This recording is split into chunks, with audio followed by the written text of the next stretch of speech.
Crawl spaces are often overlooked parts of your home, but it's a great idea to insulate them because they continue to enclose your entire home in a nice thermal blanket to help keep you cool during the summer and warm during the winter. Here's what you need for installation. Make sure to buy the correct R value for your project. A project like this typically takes R30 or 38. We recommend unfaced pre-cut bats because they're easier to handle when you don't have a lot of room. If you do use craft face, the paper side should be pushed up against the subfloor above to keep moisture from moving between your home and the crawl space. And don't forget the right tools and safety gear. Cover the ground with a durable plastic liner to keep moisture out of your crawl space.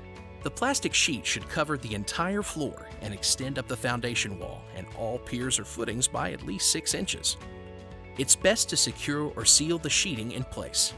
And don't forget the knee pads. There are 2 types of crawl spaces.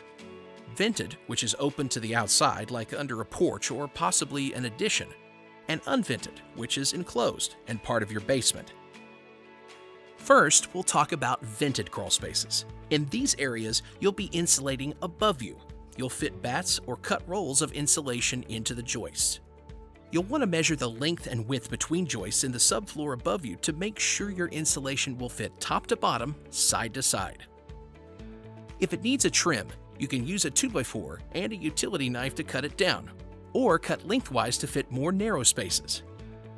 Now we'll fit the bats into the joists and make sure they fit snugly so you don't have any airspace between the flooring and the insulation. When you come across heating ducts and water pipes, install insulation below them to prevent heat from escaping or pipes from freezing and bursting.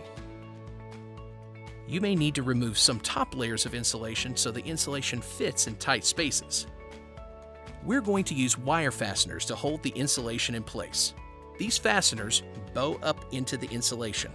Press them gently into your insulation without overcompressing. That would make the insulation less effective. The sharp edges of these fasteners can be, well, sharp. Wear protective gear, including safety goggles. That's it for vented crawl spaces. Now let's move on to unvented crawl spaces. In these areas, we're going to install insulation down along the walls. Before we get started, it's important to make sure your crawl space is air sealed, meaning you'll seal all the header and stringer joists with caulk. Also seal the mud sill and the foundation wall. Once that's accomplished, you're ready to add insulation to the walls. First, we need to find our header joists, which run across the ends of the floor joists. Here they are. Fit and cut pieces of unfaced insulation between each floor joist.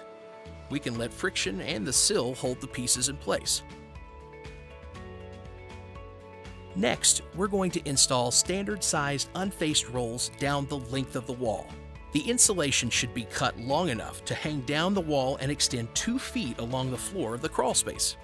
Use furring strips to nail the insulation to the edge of the sill plate or the bottom of the header joist. Next, let's find our stringer joists, which are long and run parallel to the floor joist. Install unfaced insulation down this wall in the same way we did the other, except here we'll position the insulation against the underside of the subfloor and then nail or staple it to the stringer joist. Once all the insulation is hung, you'll lay 2x4s across the insulation as close as possible to the wall where it meets the ground to keep it in place.